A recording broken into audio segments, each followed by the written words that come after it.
బరువు అనుకుంటే బరువు, సులువు అనుకుంటే సులువు, బ్రతుకెలా ఉండాలో నువ్వే తేల్చుకో. అనుకున్నవన్నీ అవవు, ఎప్పుడు ఏదో కరువు, అందుకే కమ్మని కలలో సరి చూసుకో.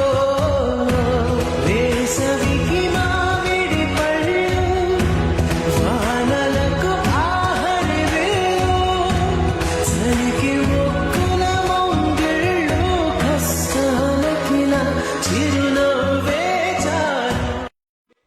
బరువు అనుకుంటే బరువు, సులువు అనుకుంటే సులువు, బ్రతుకెలా ఉండాలో నువ్వే తేల్చుకో. అనుకున్నవన్నీ అవవు, ఎప్పుడు ఏదో కరువు, అందుకే కమ్మని కలలో సరి చూసుకో.